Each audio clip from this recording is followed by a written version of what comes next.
Hello friends, आप सभी का स्वागत है आपके ही अपने YouTube channel Tulsidas Eduserve YouTube channel में। और आज हम इस वीडियो सेशन में क्लास 10th के मैथ चैप्टर 3 दो चर वाले रैखिक समीकरण युग्म के VVI ऑब्जेक्टिव क्वेश्चन का डिस्कस करेंगे। और आज इस चैप्टर के पार्ट 2 वीडियो हैं। इससे पहले पार्ट 1 वीडियो बना दिए हैं, अगर आप नहीं देखें तो आप जाके प्लेलिस्ट में देख सकते हैं। तो आज इस वीडियो सेशन में आप शुरू से अंत तक बने रहिएगा। इससे पहले आप अभी तक इस YouTube चैनल को सब्सक्राइब नहीं किए हैं, सब्सक्राइब और बेल आइकन को प्रेस कर दीजिएगा, क्योंकि ऐसे ही और वीडियो का नोटिफिकेशन आपको सबसे पहले मिल सके। तो आज का वीडियो सेशन को स्टार्ट करते हैं और प्रश्न आपके सामने है।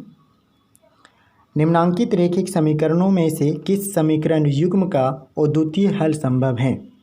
तो आपसे जितने भी ऑप्शन दिया गया है इनमें से आपको बताना है किस समीकरण युग्म का अद्वितीय हल संभव है, यानी अद्वितीय हल यानी एक हल। तो इसके शर्त क्या है अद्वितीय हल का, सबसे पहले वो जानना आवश्यक है। तो हम लोग जानते हैं अद्वितीय हल कब होगा, इसके लिए क्या शर्त है। तो अद्वितीय हल के लिए शर्त है A1/A2 बराबर नहीं B1/B2। जब ऐसा समीकरण युग्म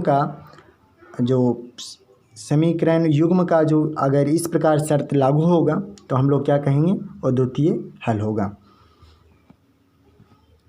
तो हम लोग एक एक करके सभी को चेक करेंगे कि किस समीकरण युग्म का अद्वितीय हल है। तो सबसे पहले ऑप्शन ए में जो है x + y = 5, फिर कॉमा 2x + 2y = 10। तो इसमें से देखना है कि इस समीकरण में ऐसा शर्त लागू होता है या नहीं। तो यहाँ पे x है, x बराबर यानी A1 बराबर कितना है, 1 बैठाते हैं 1/A2 कितना है, यानी दूसरे समीकरण में x का गुणांक जो है वो 2 है, यानी A2 कितना है 2 है, बराबर नहीं होना चाहिए। B1 कितना है 1 है, ठीक है, और B2 कितना है 2 है। तो यहाँ पे क्या देखते हैं कि B1/A2 B1/B2 दोनों बराबर हैं, लेकिन हमको क्या आना चाहिए, बराबर नहीं। लेकिन यहाँ पे क्या देखते हैं, दोनों बराबर हैं, इसलिए यह अद्वितीय हल इस समीकरण युग्म का नहीं होगा। तो हम लोग फिर देखते हैं सेम उसी तरह ऑप्शन बी में। तो ऑप्शन बी में जो देखते हैं तो यहाँ पे भी हैं A1 जो है वो कितना है 1 है, और A2 यानी दूसरे समीकरण में x का गुणांक कितना है 3 है, अब बराबर नहीं होना चाहिए। B1 कितना है -1 है, अब B2 कितना है -3 है। तो -1 ऊपर नीचे कैंसिल होगा। तो यानी यहाँ पे क्या देखते हैं, यहाँ पे जो 1/3 यानी दोनों बराबर हैं, लेकिन हमको क्या होना चाहिए, बराबर नहीं। तो बराबर तो नहीं आ रहा है, इसका मतलब यह अद्वितीय हल संभव नहीं है। तो फिर देखते हैं ऑप्शन जो सी में, ऑप्शन सी देखते हैं, इसको पहले मिटा लेते हैं। ऑप्शन सी में देखेंगे सेम उसी तरह A1 कितना मेरा 2 है, A2 कितना है, A2 यहाँ पे देखिए 4 है, बराबर नहीं होना चाहिए, बराबर नहीं लिखेंगे। और B1 कितना है 1 है, अब B2 कितना है -2 है। आप इस 2 एक बार में और 4 2 बार में कटेगा, यानी 1/2 बराबर 1/-2।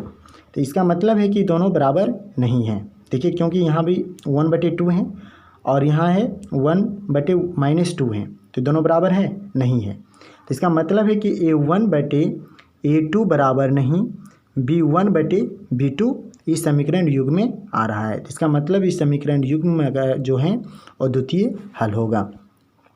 तो आप इस प्रश्न का राइट आंसर क्या देंगे, ऑप्शन सी देंगे। चलते हैं फिर अगले प्रश्न की ओर। और आपका प्रश्न है A1/A2 बराबर B1/B2 बराबर नहीं C1/C2 समीकरण निकाय, यानी जो समीकरण निकाय यहाँ पे दिया गया है A1x + B1y + C1 = 0 और A2x + B2y + C2 = 0 हो तो हल होगा। तो ऐसे शर्त के लिए आपको इससे पहले वाले वीडियो में सारे शर्त बता दिए हैं, रैखिक समीकरण युग्म का क्या शर्त है, यानी कितने हल होंगे इसके लिए। तो जब ऐसा जब शर्त हो तो कितने हल होंगे? तो कोई हल नहीं होगा। ठीक है, तो कोई हल नहीं होगा यानी इस प्रश्न का राइट आंसर ऑप्शन ए चला जाएगा। ठीक है, और एक और द्वितीय हल होने के लिए क्या चाहिए शर्त है? A1/A2 बराबर नहीं B1/B2। और अनेक हल होने के लिए शर्त है A1/A2 बराबर B1/B2 बराबर C1/C2। ठीक है, आप तीनों शर्त याद रखिएगा। देखते हैं फिर अगले प्रश्न को। और प्रश्न आपके सामने है, युगपत समीकरण 2x + 3y बराबर 5, 4x + 6y बराबर 9 है तो निकाय है। यानी इनमें से कौन सा हल का निकाय है, यानी कौन सा हल निकाय है आपको बताना है। तो इसके लिए हम लोग सबसे पहले A1/A2 निकालेंगे। तो यहाँ पे देखते हैं कि पहले समीकरण जो है इसको x का A1 मानते हैं, फिर y को क्या मानते हैं? B1 मानते हैं, और C1 बराबर मानेंगे 5, इसको फिर मानेंगे x का गुणांक जो 4 है इसको मानेंगे A2। ठीक है, आप लोग जानते ही हैं। तो यहाँ पे सबसे पहले A1 निकालेंगे, तो A1/A2। तो A1/A2, A1 कितना है? 2 है, A2 कितना है? 4 है, यानी 2 से कटेगा एक बार में, 2 से 4 कटेगा 2 बार में, यानी कितना है? 1/2। फिर उसी तरह हम लोग निकालेंगे B1/B2 निकालेंगे। ठीक है, तो B मेरा कितना है? 3 है, और B2 मेरा कितना है? 6 है। ठीक है, तो 3 एकम 3, 3 दूनी 6, यानी B1/B2 मेरा कितना है? 1/2। फिर उसी तरह हम लोग निकालेंगे C1/C2। ठीक है, तो C1 कितना है मेरा? 5 है, और C2 कितना है? 9 है।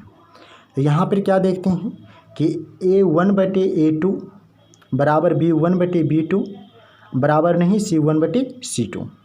इसका मतलब है कितने हल होंगे? तो ऐसा शर्त जब होता है तो इसका हल क्या होगा वो बताना है। यानी कोई हल नहीं होगा, यानी इनमें से जो है पहला देखिए असंगत है। ठीक है, और दूसरा क्या है? उनका अद्वितीय हल है। ठीक है, इनका अपरिचित रूप में अनेक हल हैं। तो देखिए सबसे पहले अद्वितीय हल तो नहीं होगा, इनका अपरिचित रूप में अनेक हल हैं, तो अनेक हल भी नहीं होगा। तो ऑप्शन जो है यहाँ पे असंगत में चला जाएगा, है ना। ऐसा जो यानी कोई भी हल नहीं होता है तो इसके लिए ऑप्शन चला जाता है, उसको असंगत भी कहते हैं, यानी ऑप्शन ए चला जाएगा इस प्रश्न का राइट आंसर। चलते हैं फिर नेक्स्ट क्वेश्चन की ओर। और आपका क्वेश्चन है, एक भिन्न के अंश तथा हर का योगफल 18 है। यदि इसके हर में 2 जोड़ दे तो वह भिन्न 1/3 रह जाता है, तो भिन्न क्या होगा? सबसे पहले ऐसे प्रश्नों को हल करने के लिए सबसे पहले प्रश्न को समझना आवश्यक है। सबसे पहले क्या कह रहा है? एक भिन्न के अंश तथा हर का योगफल 18 है। तो हम लोग मान लेते हैं कि किसी भी भिन्न का जो है अंश, ठीक है, अंश मान लेंगे कितना? x मान लेंगे। ठीक है, और हर को मान लेंगे हम लोग क्या मानेंगे? y मान लेंगे। ठीक है, अगर ये दोनों का योगफल कितना है आप इस तरह भी बना सकते हैं, दोनों अंश और हर का जो योगफल है वो कितना है? 18 है। तो मेरा समीकरण एक यहाँ से बना। और दूसरा फिर क्या कहता है? यदि इसके हर में 2 जोड़ दिया जाए तो वह भिन्न 1/3 रह जाता है, यानी भिन्न मेरा क्या है? x/y है। ठीक है, और किस में 2 जोड़ दिया जाता है? तो हर में 2 जोड़ दिया जाता है। जब हर में 2 जोड़ते हैं तो वह भिन्न कितना हो जाता है? 1/3। इसको हल कीजिएगा तो 3x, ठीक है, और बराबर y + 2 आएगा। और फिर y को इधर लाइएगा तो 3x - y होगा, अब बराबर कितना? 2। मेरा समीकरण यहाँ पे 2 आएगा। तो आप लोग समीकरण 1 और समीकरण 2 को हल करिएगा लुप्तीकरण विधि से, तो आपका x और y का मान निकलेगा। ठीक है, आप इस तरह भी बना सकते हैं, या फिर इसका दूसरा विधि बनाने के बताते हैं आपको। चलिए इसको मिटाते हैं पहले। दूसरा विधि है, कहता है कि एक भिन्न के अंश तथा हर का योगफल 18 है।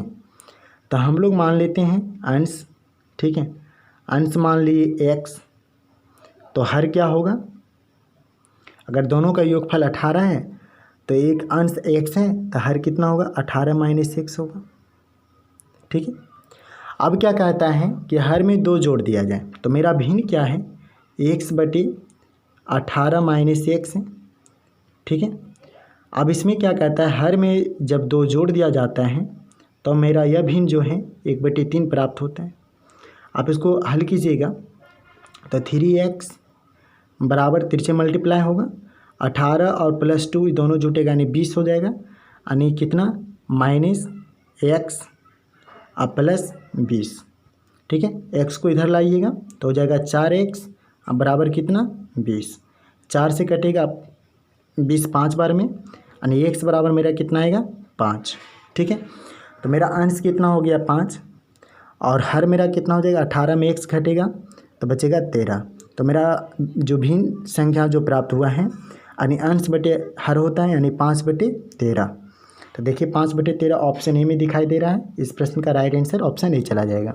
तो जो आपको आसान लगता है आप इस मेथड को अपना सकते हैं, क्योंकि मैंने दोनों तरह के मेथड बताए हैं। आपको जो अच्छा लगे आप अपनाइए और इससे बनाइए प्रश्न को। देखते हैं फिर अगले प्रश्न को। प्रश्न संख्या है आपके सामने 21। समीकरण युग्म के x माइनस वाई बराबर 2 छो x माइनस 2y बराबर 3 का कोई हल नहीं होगा जब k का क्या मान होगा। ठीक है, तो कोई हल नहीं होगा, इसके लिए क्या शर्त है, इसके लिए शर्त है a1 बटे a2 बराबर b1 बटे b2 बराबर नहीं c1 बटे c2। ठीक है, शर्त ही होना चाहिए। तो अब हम लोग निकालते हैं। तो a1 मेरा कितना है k है, a2 कितना है 6 है बराबर b1 कितना है -1 है और b2 मेरा कितना है -2 है बराबर नहीं कितना होना चाहिए अब c1 बटे c2। तो c कितना है 2 है और मेरा c2 कितना है 3 है।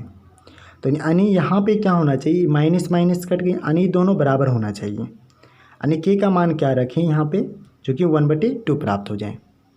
ठीक है, अगर k का मान यहाँ पे क्या रखेंगे जो कि 1/2 आ जाएगा तब मेरा यह शर्त होगा कोई हल नहीं होने के लिए।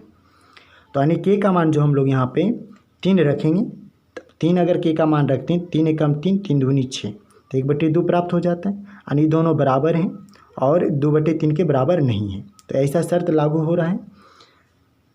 तभी इसके लिए यानी k का क्या मान रखेंगे जो कि कोई हल नहीं होगा यानी 3 रखेंगे, यानी इस प्रश्न का राइट आंसर चला जाएगा ऑप्शन सी। देखते हैं फिर अगले सवाल को। और आपका अगला सवाल है k के किस मान के लिए निम्न समीकरण युग्म का अद्वितीय हल है। तो अद्वितीय हल होने के लिए क्या शर्त है, अद्वितीय हल होने के लिए शर्त है a1 बटे a2 बराबर नहीं b1 बटे b2।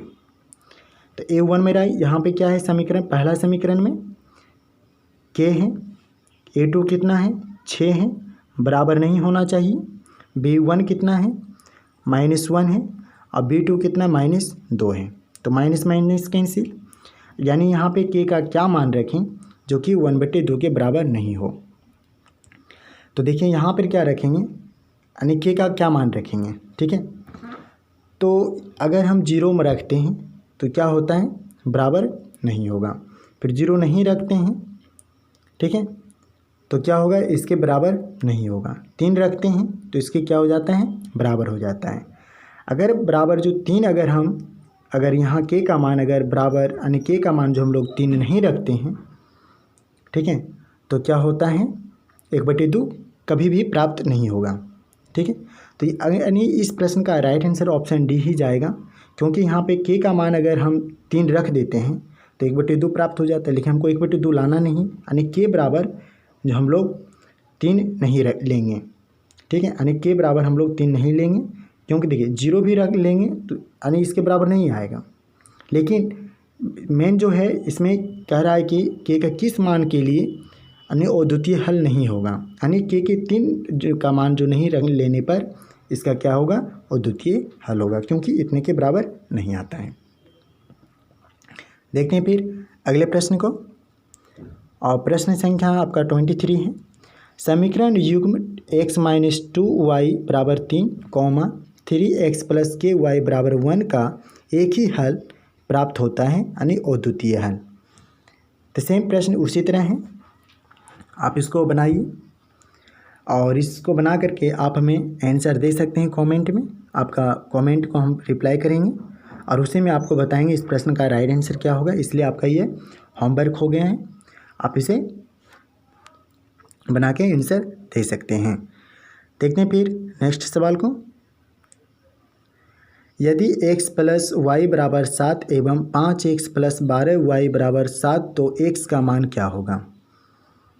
तो यहाँ यानी इस दो चर वाले रेखिक समीकरण को बनाना सीखेंगे हम लोग, और ये भी लुप्तीकरण विधि से। देखिए पहले क्या है समीकरण, x प्लस वाई है बराबर 7, ठीक है, और दूसरा में क्या है 5x है और प्लस 12y है बराबर कितना, 7। तो इस समीकरण में देख रहे हैं कि इस समीकरण में भी दो चर है, इस समीकरण में भी दो चर है, ठीक है। तो 5x प्लस 12y है ना, ठीक। तो अब यहाँ पे इस दोनों समीकरण में देखेंगे दो चर हैं और दोनों चर में किसी एक चर को लुप्त करेंगे। तो हम लोग x को लुप्त कर देते हैं या फिर y को लुप्त करेंगे, तो मेरा x का मान निकल जाएगा। तो 12y यहाँ पे देखिए दोनों समीकरण में यहाँ y के साथ 1 गुना है और यहाँ y के साथ 12 गुना है, यानी इसके साथ क्या गुना करें कि दोनों समान हो जाए, यानी इस समीकरण के साथ 12 गुना करना पड़ेगा। जब 12 गुना करते हैं तो 12x प्लस 12y बराबर बरसती 84 होगा, और यहाँ होगा 5x प्लस 12y, ठीक है, अब बराबर 7। यानी यहाँ पर क्या दोनों को तो समान करती हैं, अभी जिसको समान किए इसको लुप्त करना है। तो लुप्त करने के लिए देख रहे हैं यहाँ पे दोनों प्लस में, यानी यहाँ घटाने पर जब घटाएंगे तो नीचे वाला जो प्लस माइनस हो जाएगा, प्लस यहाँ माइनस होगा, यहाँ प्लस है माइनस में होगा, तो प्लस माइनस कैंसिल। तो यहाँ पर क्या बचा 12x माइनस 5 के, ये दोनों घट के आएगा कितना 7x, और ये 84 में 7 घटेगा तो बचेगा 7 और इधर 7, यानी बराबर 77। 7 से कटेगा 77 11 बार में, यानी x बराबर जो मेरा यहाँ पर कितना आ गया 11, यानी इस प्रश्न का राइट आंसर चला जाएगा ऑप्शन बी में। तो मैंने जितने भी ऑब्जेक्टिव प्रश्न करवाए हैं आपके परीक्षा की दृष्टि से इम्पोर्टेंट है, और वीडियो अगर आपको अच्छा लगा तो आप लाइक और सब्सक्राइब और शेयर और अपने दोस्तों के साथ करें। और तो फिर मिलते हैं हम लोग नेक्स्ट वीडियो में, तब तक के लिए थैंक यू।